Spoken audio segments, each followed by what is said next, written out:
ప్రియ పరలోకమందున్న మా కన్న తండ్రి, గడిచిన కాలమంతా కాచి కాపాడి ఇలా నీ సంఘంలో నిలువబెట్టి ఒక పాఠాన్ని మాకు అందించి మరొక పాఠాన్ని లోనికి నువ్వు నడిపించిన విధానాన్ని బట్టి నీకే కృతజ్ఞతాస్తుతులు తెలియజేస్తూ యేసుక్రీస్తు వారి నామంలో ఇప్పుడు నిలబడుతున్న నాకు మంచి జ్ఞానాన్ని, అలాగే వింటున్న వారికి మంచి అండర్స్టాండ్ చేసుకునే క్యాపబిలిటీని ఇవ్వాలని కోరుకుంటూ ఈ చిన్న ప్రార్థనని యేసుక్రీస్తు వారి నామంలో అడిగి వేడుకుంటున్నాం తండ్రి. ఆమేన్. అందరికీ వందనాలండి. లాస్ట్ ఆదివారం నేను ఒక క్వశ్చన్ అడిగాను. ఆ క్వశ్చన్ కంటే ముందు ఫాదర్స్ డే మెసేజ్లో ఒక పాయింట్ మర్చిపోయాను. అది ఇప్పుడు చెప్పి మన పాఠంలోకి వెళ్దాం. నార్మల్గా మీరు ఈ పదాన్ని ఎంతమంది విన్నారో ఒకసారి చెప్పండి. తోరా అనే పదాన్ని ఎంతమంది విన్నారు? తోరా ఒకళ్ళు విన్నారంటండి. తోరా అంటే ధర్మశాస్త్రాన్ని హీబ్రూలో తోరా అంటారు. ధర్మశాస్త్రాన్ని హీబ్రూలో తోరా అంటారు. ఈ తోరా అంటే ఏంటి అంటే, మనం ధర్మశాస్త్రం పెట్టాం కదా, ఒరిజినల్గా దేవుడు ఇస్తున్నప్పుడు ఇదిగోండి మోషే ద్వారా పంచకాండాలు ఇస్తూ యూదులందరూ కూడా చాలా ఇంపార్టెంట్గా ఫీల్ అయ్యే ఆ తోరాని, లేకపోతే ఆ 5 కాండాల్ని వాళ్ళు తోరా అని పిలవడంలో ఒక అర్థం ఉంది. ఎందుకంటే ప్రపంచంలో చాలా డిఫరెంట్ నాగరికతలు ఉన్నాయండి.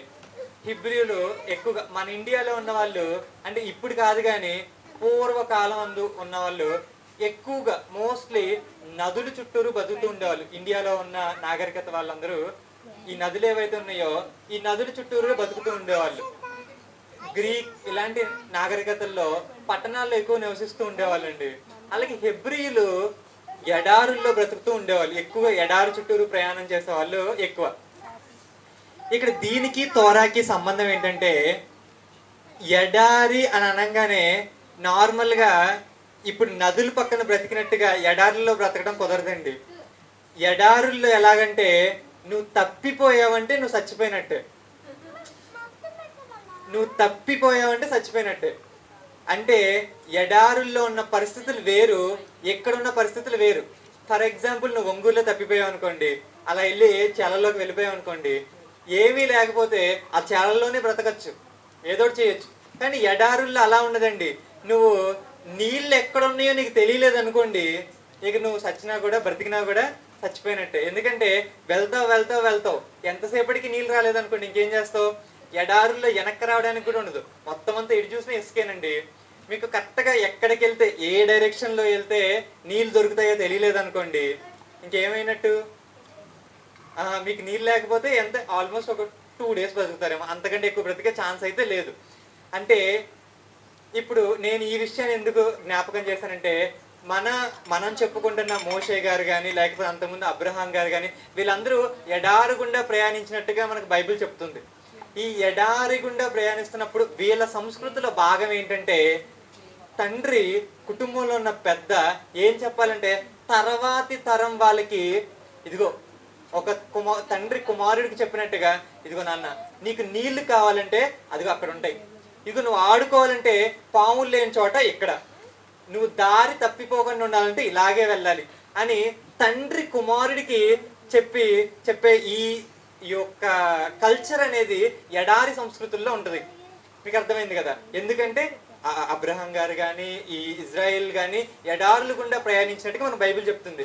ఈ ఎడారుల్లో ఉన్న కల్చర్లో ఉన్న ఒక ఇంపార్టెంట్ థింగ్ ఏంటంటే, తండ్రి కుమారులకి కుమార్తెలకి ఏం చెప్పాలంటే దిశానిర్దేశం. అంటే అక్కడికి వెళ్తే నీకు వాటర్ దొరుకుతాయి, నువ్వు ఆడుకోవాలంటే ఇక్కడే ఆడుకోవాలి. ఇదిగో రాత్రి అయిందనుకో చలి విపరీతంగా ఉంటుంది, నువ్వు గబాలమని బయటికి దుప్పటి తీసుకుని బయటికి వెళ్ళి బయట పడుకుంటాను అని ఇలాంటి పనులు ఏమైనా చేసావంటే ఎడారుల్లో ఎలా ఉంటుందంటే ఒక్క క్షణంలో మొత్తం మారిపోతుంది.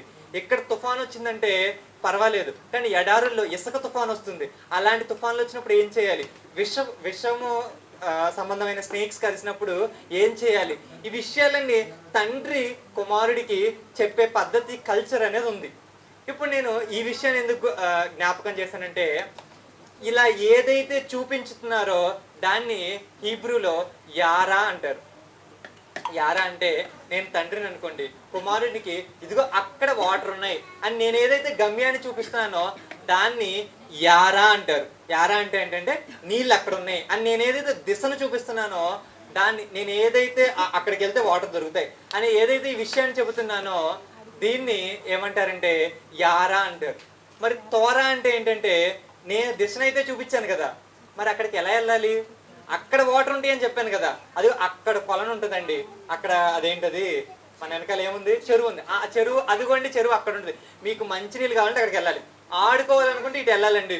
మీరు షెటిల్ ఆడుకోవాలంటే ఇటు వెళ్ళాలని చెప్పాను అనుకోండి, అప్పుడు మీకు అర్థమైంది, ఓకే షెటిల్ అయితే ఇటు వెళ్ళాలి, వాటర్కి అయితే ఇటు వెళ్ళాలి.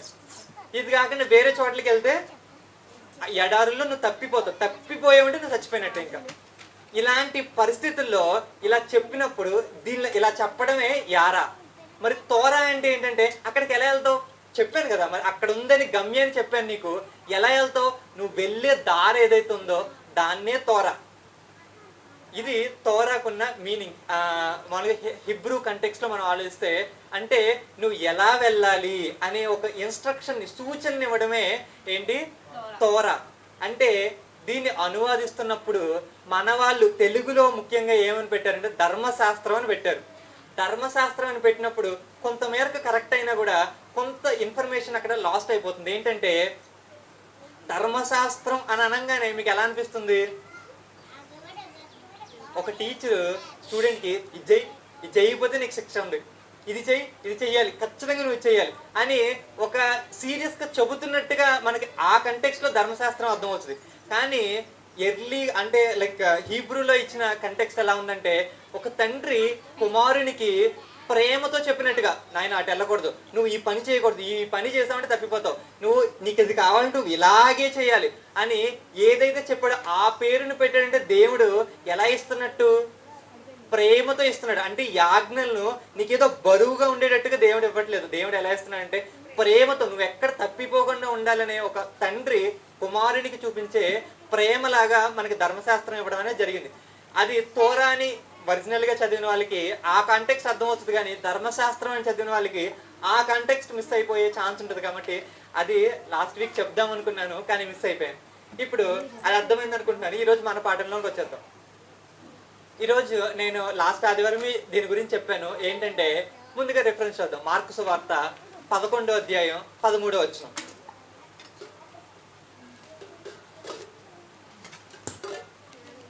మార్కు సువార్త 11వ అధ్యాయం 13వ వచనం. ఆకులు గల దాని నుంచి ఒక వచనం ముందు నుంచి చదవండి. మరునాడు వారు అనగా యేసుక్రీస్తు వారు శిష్యులు కలిసి ఒక చోటకి వెళ్తున్నారు. అప్పుడు ఏమైంది?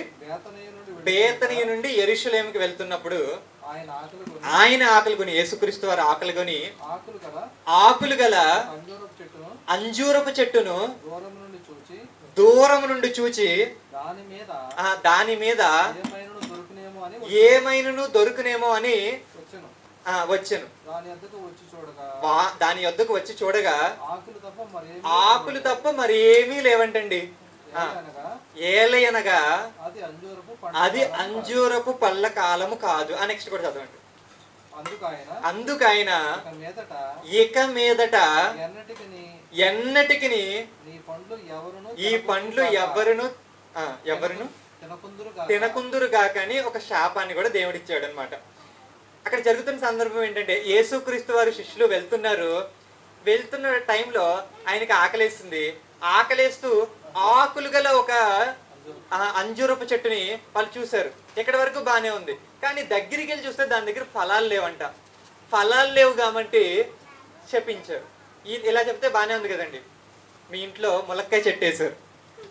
చాలా మంది ఇంట్లో ములక్కాయ చెట్టు ఉంటుంది. ములక్కాయలు కాయట్లేదు అనుకో ఏం చేస్తారు? ఏం చేస్తారండి? మీ ఇంట్లో ఉన్న ములక్కాయ చెట్టుకి ములక్కాయలు కాయట్లు ఏం చేస్తారు? అలాగే ఉంచుతారా? నరికేస్తారు. ఇక్కడ యేసుక్రీస్తు వారు కూడా చెప్పింది అదే. ఏమని చెప్పారంటే అంజూరపు చెట్టు దగ్గరికి వెళ్ళారంట. ఆకులైతే ఉన్నాయంట కానీ ఏం లేవంట, ఫలాలు లేవంట, పండ్లు లేవు. ఆయన కూడా ఏం చేశారంటే ఇంక దీన్ని ఎవరు తినకుందరు కాకని ఒక శాపాన్ని అయితే ఇచ్చారు. ఇక్కడి వరకు ఈ కంటెక్స్ట్ లో చదివితే బాగానే ఉంది. మన ఇంట్లో కూడా మనం చేసే పనులు కూడా ఇలాగే ఉంటాయి. ములక్కాయ చెట్టుకి ములక్కాయలు కాగిపోయినా, బొబ్బాయికాయ చెట్టు వేసి బొబ్బాయికాయలు కాగిపోయినా ఏం చేస్తామంటే ఇంక దాన్ని కట్ చేసేస్తామంటే నరికేస్తాం. ఇక్కడ యేసుక్రీస్తు వారు కూడా అదే చేశారు. ఇలా ఉండుంటే నేను పాఠం చెప్పేవాడిని కాదు. కానీ అక్కడ మార్కు గారు ఒక మాట అన్నారు. ఏంటది? ఇది ఒకసారి చదవండి అవచ్చు. ఇది అంజూరపు ఫలాలు ఇచ్చు కాలము కాదు. ఇప్పుడు మీరు ఆలోచించండి, అంజూరపు చెట్లు ఫలాలు ఇచ్చే కాలం కాని టైంలో వెళ్ళి చెక్ చేసి ఫలాలు లేవని శపించడం ఎంతవరకు కరెక్ట్ అంటారు? ఇది ఒక హైందవ సహోదరుడు ఏం చేశారంటే బైబిల్ని ఇలా క్వశ్చన్ చేస్తున్నారు. ఏంటంటే అసలు ఒక బ్రెయిన్లెస్ వ్యక్తి ఏం చెప్తున్నాడంటే, మామిడికాయ చెట్టుకి వింటర్లో వెళ్ళి చూస్తే ఏమన్నా మామిడికాయలు ఉంటాయండి? మామిడికాయ చెట్టు కోసం మీరు ఎప్పుడు, ఫలాల కోసం ఎప్పుడు చూడాలి? మ్యాంగోస్ కోసం మీరు ఎప్పుడు చూడాలి?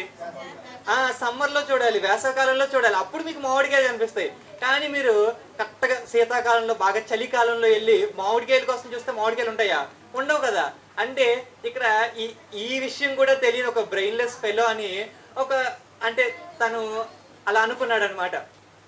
మీరు ఆలోచించండి, నిజమే కదా. ఆయన అనుకుంటున్న కంటెక్స్ట్ లో మనకు కూడా ఏమనిపిస్తుందంటే నిజమే కదా అని అనిపించే అవకాశం ఉంటుంది. కానీ కొంచెం కొంచెం ఆలోచిస్తే ఈ విషయాన్ని ఈయన చెప్పాడు అనుకోండి, ఒక సదరు వ్యక్తి చెప్పాడు అనుకోండి, అది ఎలా ఉంటుందంటే ఓకే నిజమే కదా అని అనిపిస్తుంది. కానీ ఇక్కడ మార్కు గారే రాస్తున్నారు. మార్కు గారే రాస్తున్నారంటే అక్కడ మనం ఆలోచించాల్సిన విషయం ఏదో ఉంది. అంటే ఇప్పుడు ఒకవేళ నిజంగానే ఇది కాలం కాదండి, సీజన్ కాదు, అన్ సీజన్లో వెళ్ళి చెక్ చేశారనుకోండి, ఆ విషయాన్ని మార్కు గారు రాసేవాళ్ళు కాదు. అంటే ఒకవేళ ఆ కంటెక్స్ట్ లో మనం చూస్తే, ఒకవేళ ఆ లైన్స్ లో మనం ఆలోచిస్తే ఆ విషయాన్ని రాయాల్సిన అవసరం లేదు. కానీ మార్కు గారే ఇప్పుడు యేసుక్రీస్తు గారు మార్కు గారు ఏమి అపోనెంట్స్ కాదు కదండి. ఇదిగో ఈయనలో ఏదో తప్పు ఉంది నేను రాయాలి అనేవి రాయట్లేదు కదా, మంచిగానే రాస్తున్నారు. అంటే ఈ పాయింట్ మార్కు గారే రాశారంటే అక్కడ ఏదో విషయం ఉంది. ఏంటంటే మనకి ఈ పాయింట్ ఎందుకు రాసింటారు? అకాలంలో వెళ్ళి చెక్ చేసి, ఇప్పుడు శీతాకాలంలో అంటే వింటర్ సీజన్లో వెళ్ళి మామిడికాయల కోసం చెక్ చేసి మామిడికాయలు లేవని ఆ చెట్టుని నరికేయమనడం ఎంతవరకు న్యాయం అంటారు? కాదు కదా. సో ఇక్కడ ఈ విషయాన్ని బట్టి మనం ఆలోచిస్తే తప్పుగా ఉన్నట్టుగా మనకు అనిపిస్తుంది. కానీ మార్కు గారు ఈ విషయాన్ని చెబుతున్నారంటే ఇక్కడ ఏదో ఆలోచించాల్సిన విషయం ఉందన్నమాట. అంటే ముందుగా మనకి ఇది అర్థం అవ్వాలంటే అంజూరపు చెట్టు గురించి మనకు అర్థం కావాలి. అంజూరపు చెట్టు గురించి మనకు అర్థం కావాలి. అంజూరపు చెట్టు నార్మల్ చెట్లు లాంటివి కాదు. అంజూరపు చెట్టు నార్మల్ చెట్లు లాంటివి కాదు. ఇప్పుడు మీరు జాంకాయ చెట్టు తీసుకున్నారనుకోండి, జాంకాయ చెట్టుకి ఏం కాస్తాయి? జాంకాయలు కాస్తాయి. ఇది నార్మల్ చాలా చెట్లు ఇలాగే కాస్తాయండి. కానీ అంజూరపు చెట్టు అలా కాయదండి.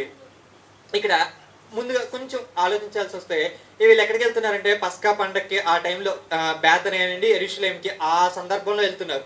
సో ఎప్పుడు వస్తుంది? నార్మల్గా పస్కా పండుగ ఏప్రిల్ టైంలో వస్తుంది. ఏప్రిల్ టైం కంటే కొంచెం ముందుకు వెళ్తున్నారు, అంటే మార్చ్ అనుకుందాం. ఈ మార్చ్లో అంటే జస్ట్ మీరు గుర్తుంచుకోవడం కోసం ఎర్లీ స్ప్రింగ్ అంతే కదండి, ఇది స్ప్రింగ్ సీజన్ అనుకుంటే మిడిల్ ఈస్ట్లో జస్ట్ ఎర్లీ స్ప్రింగ్ అంటే ఈ శీతాకాలానికి కొంచెం ముందుగా. అంతా బాగానే ఉంది, వెళ్తున్నారు. వెళ్తున్న తర్వాత వీళ్ళకి ఫలాలు కనిపించలేదంట.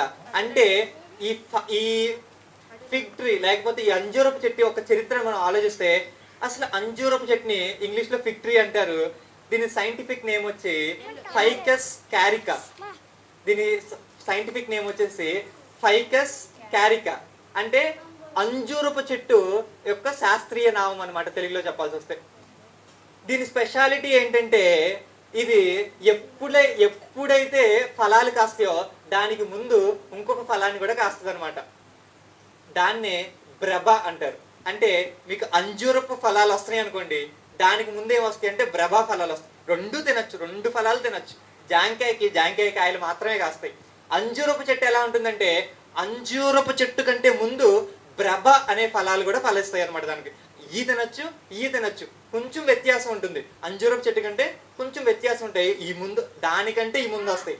కానీ ఇక్కడ ఇంపార్టెంట్ పాయింట్ ఏంటంటే రైతులు ఇక్కడ బ్రబా వచ్చిందంటే అక్కడ ఏమొస్తుందని వాళ్ళు అర్థం చేసుకుంటారంటే అంజూరపు ఫలాలు వస్తాయి అనమాట.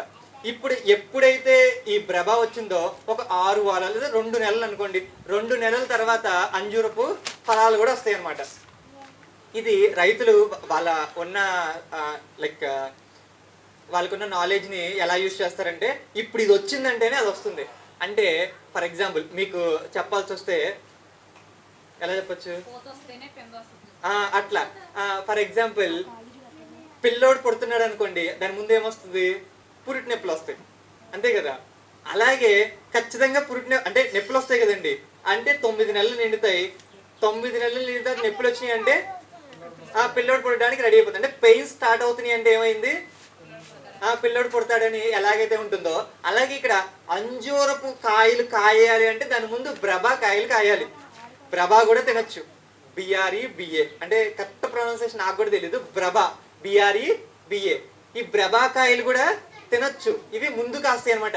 ఇక్కడ అసలు ఈ ఏ టైంలో కాస్తాయి అంటే ఇంచుమించుగా జూలై, ఆగస్ట్ ఈ టైంలో ఏం చేస్తాయంటే అంజూరపు కాయలు కాస్తాయి. దానికంటే 2 నెలల ముందంటే ఈ ఏప్రిల్ టైంలో ఏమవుతుంది?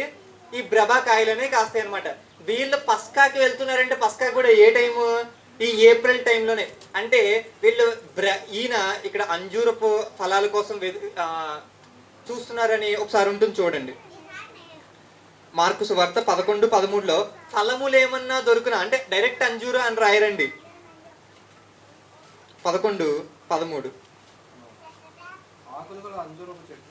ఆకులు గల అంజూరపు చెట్టును దూరము నుండి చూచి దాని మీద ఏమైనా దొరుకునేమో అంటే ఏమైనా దొరుకుతాయేమో అని వాళ్ళు ఎదురు చూస్తున్నారు. అంటే బ్రబాకాయలు కానీ కాస్తాయేమో అనే ఒక విషయం వాళ్ళకి ఆల్రెడీ తెలుసు కదా. ఎందుకంటే అక్కడ మిడిల్ ఈస్ట్, కనాను ఈ ప్రదేశాల్లో ఉండే వాళ్ళకి, యెరూషలేము, జెరూసలేం ఈ ప్రదేశాల్లో ఉండే వాళ్ళకి ఇది ఆల్మోస్ట్ పరిపాటే కాబట్టి ఏం చేస్తున్నారంటే వాళ్ళు బ్రబాకాయల కోసం వెతుకుతున్నారు అనమాట. కానీ దొరక్కపోయేసరికి ఇంకా బ్రబాకాయకపోతే ఇంకేం కాయు? అంజూరం కూడా కాయు. ఇక కాయినప్పుడు దానివల్ల ఉపయోగం ఏమైనా ఉందండి? ఆ చెట్టుకి నీళ్లు పోసి ఇవన్నీ పోయడం వల్ల ఉపయోగం ఏమైనా ఉందా అంటే ఇది ఒక గొడ్రాలు చెట్టు. ఈ చెట్టు బ్రతకడం వల్ల ఏమి లేదు, ఉపయోగం లేదు. కంటెక్స్ట్ తీసి మనం ఆలోచిస్తే మనకేమనిపిస్తుందంటే ఈయనేంటి శీతాకాలంలో వెళ్ళి మామిడికాయల కోసం ఎతికినట్టుగా అంజూరపు టైం కాని టైంలో వెళ్ళి అంజూరపు కాయల కోసం వెతుకుతున్నాడు అని ఒక మిస్ఇంటర్ప్రిటేషన్ అనేది రావచ్చు. కానీ మనం ఒకసారి కంటెక్స్ట్లోకి వెళ్ళి అక్కడికున్న పరిస్థితులను బట్టి మనం ఆలోచిస్తే ఇది ఎలా ఉంది అంటే అంజూరపు చెట్టుకి అంజూరపు ఫలాల కంటే ముందు బ్రబ ఫలాలు కాస్తాయని మనకి చరిత్ర చెబుతుంది. ఇప్పటికీ కూడా మీరు ఇప్పటికి కూడా గూగుల్లో సెర్చ్ చేస్తే ఇదిగోండి అంజూరపు చెట్టుకి అంటే అంజూరపు ఫలాలకి ముందే వస్తాయి. అలాగే అంజూరపు చెట్టు లైఫ్ సైకిల్ మొత్తం మీరు చూస్తే మీరు ఖచ్చితంగా ఈ విషయం ఇప్పటికి కూడా అలాగే పండుతాయి. బ్రబాకాయలు పండిన తర్వాతే అంజూరపు కాయలు పండుతాయి అన్నమాట. ఇట్లా ఈ విషయం ఎవరికి తెలుసు? మార్కు గారికి తెలుసు. కాబట్టి మీరు గబాలమని అంజూరపు చెట్లకు ఆ టైం అనుకుంటారేమో అని ఆయన అక్కడ ఏమి రాశారంటే క్లారిఫై చేస్తూ ఇది అంజూరపు చెట్లు ఫలించే టైం కాదు అని ఆయనే రాశారన్నమాట. ఇప్పుడు దీని నుంచి బైబిల్లో ఉన్న కొన్ని రిఫరెన్సెస్ చూద్దాం. అంటే బైబిల్ ఆదర్శకి నాలెడ్జ్ ఉందో లేదో చూద్దాం. యెషయా గ్రంథం 28వ అధ్యాయం 4వ వచనం.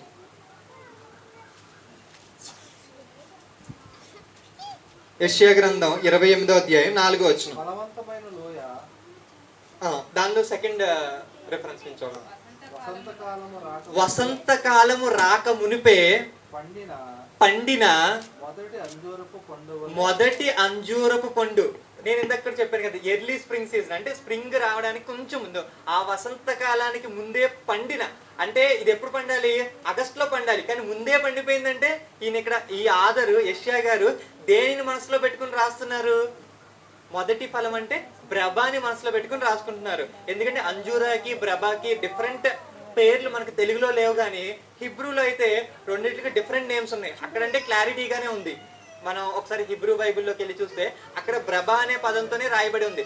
కానీ మనకి తెలుగులో దానికి ఈక్వివాలెంట్ పదం లేదు కాబట్టి రెండింటికి మొదటి ఫలమైన అంజూర ఫలం అలా రాయటం జరిగింది.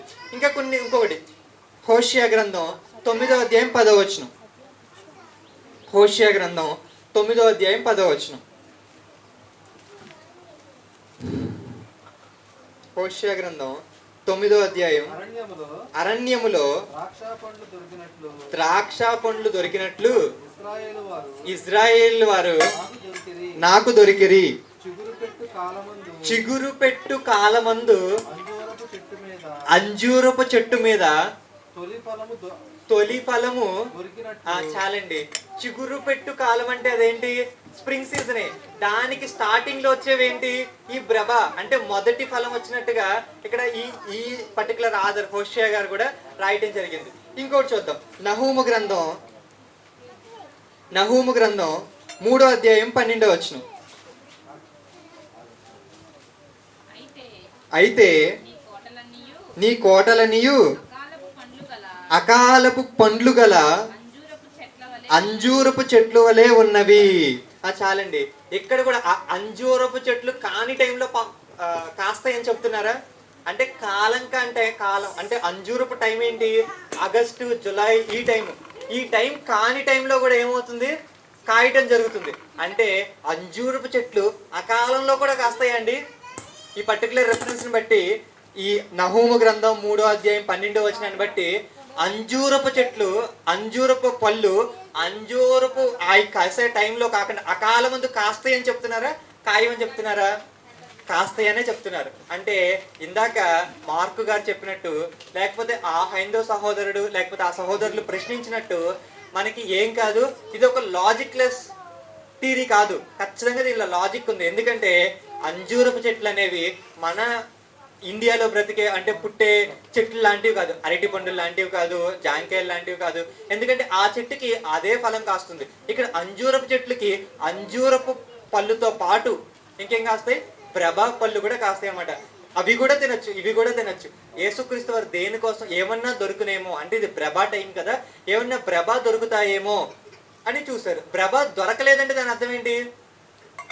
ప్రభా దొరకలేదంటే ఇంకా అంజూరపు కాసే ఛాన్స్ లేదు. అందుకని యేసుక్రీస్తు వారు శపించారు. ఇక్కడ ముగించే ముందు ఇంకొక విషయం ఏంటంటే, అసలు ఆయనకి ఆకలేసి ఏదో చెట్టును చెప్పిస్తే దాన్ని బైబిల్లో రాయాల్సిన అవసరం ఏముందండి? దీనివల్ల మా ఆత్మీయ జీవితాలు ఏమి అంత గొప్ప అవుతాయి ఏంటంటే, దీని వెనకాల ఒక మీనింగ్ ఉందండి. ఏంటంటే ఆయన దీని తర్వాత దేనిలోకి వెళ్తారంటే మందిరంలోకి వెళ్తారు. మందిరంలో ఎవరికి వాళ్ళు వ్యాపారం చేసుకుంటూ ఉంటారు. అప్పుడు యేసుక్రీస్తు వాళ్ళందరినీ చెదరగొడతారు అన్నమాట. అంటే ఇక్కడ యేసుక్రీస్తు వారు ఏం చేస్తున్నారంటే దేవాలయాన్ని శుద్ధీకరిస్తున్నారు. శుద్ధీకరించిన తర్వాత మళ్ళీ 13వ అధ్యాయంలో ఏం చేస్తారంటే, దేవాలయంలో ఒక మాట ఆయన చెప్తారు. 13వ అధ్యాయం 1వ వచనం ఒకసారి చూద్దామా? మార్కు సువార్త 13వ అధ్యాయం 1వ వచనం. ఆయన దేవాలయంలో నుంచి వెళ్ళుచుండగా ఆ శిష్యుల్లో ఒకడు, ఈ రాళ్ళు ఎలాంటివో, ఈ కట్టడములు ఎలాంటివో చూడమని ఆయనతో అనగా, అందుకు యేసు, ఈ గొప్ప కట్టడములు చూచుచున్నవే, రాతి మీద రాయి ఒకటైనను ఇక్కడ నిలిచి ఉండక పడద్రోయబడని అతనితో చెప్పాను. అంటే ఏదైతే యెరూషలేములో మందిరం ఉందో, యేసుక్రీస్తు వారు ప్రతిరోజు దేవాలయంలోకి వెళ్ళి బోధించారు చూసారా, ఆ దేవాలయం ఏదైతే ఉందో ఆ దేవాలయం ఏమైపోతుందని చెప్తున్నారు?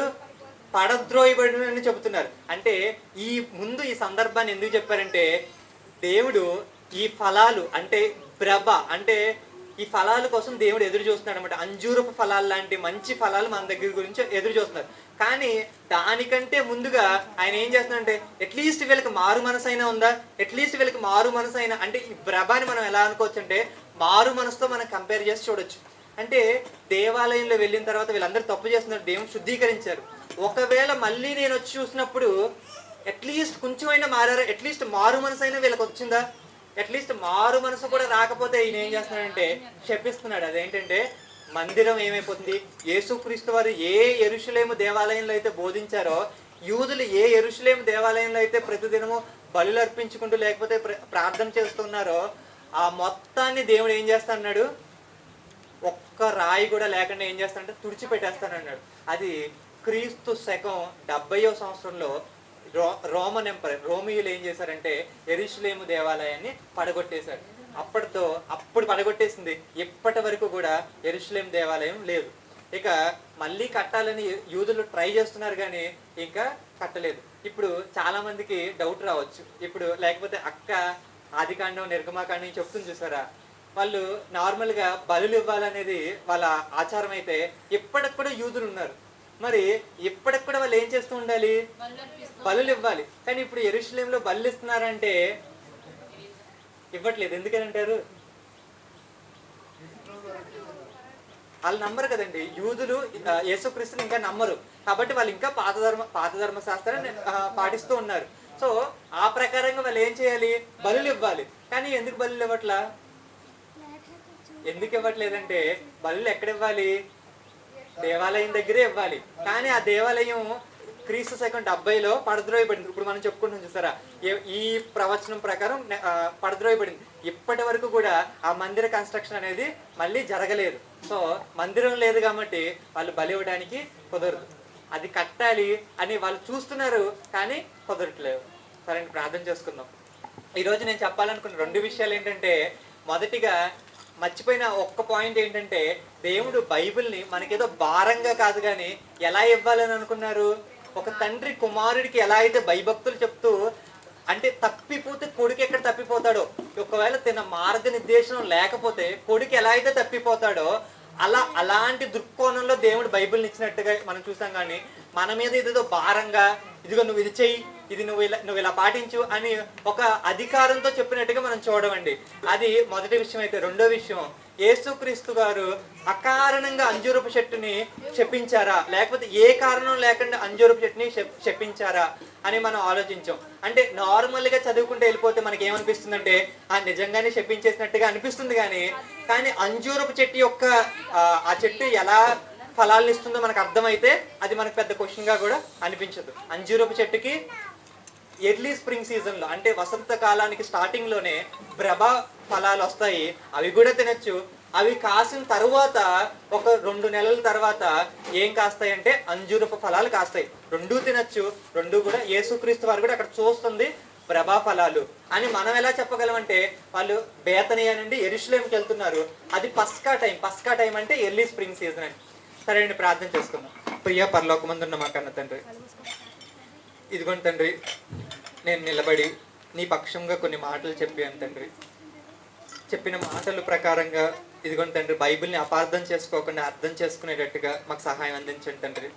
మా ప్రతిదిన జీవితంలో ఈ మాటల్ని జ్ఞాపకం ఉంచుకుంటూ నీ ఆజ్ఞలను భారంగా కాకుండా నువ్వు మాకు చెప్పిన ఒక తండ్రి కుమారుడికి చెప్పిన ఒక దిశానిర్దేశంగా, ఒక తోరాగా మేము గుర్తుంచుకోవాలని మేము అర్థం చేసుకున్నాం తండ్రి. అట్టి విధంగా బ్రతుకుటూ సహాయం అందించాలని కోరుకుంటూ ఈ చిన్ని ప్రార్థనని యేసుక్రీస్తు వారి నామంలో అడిగి వేడుకుంటున్నాం తండ్రి. ఆమేన్.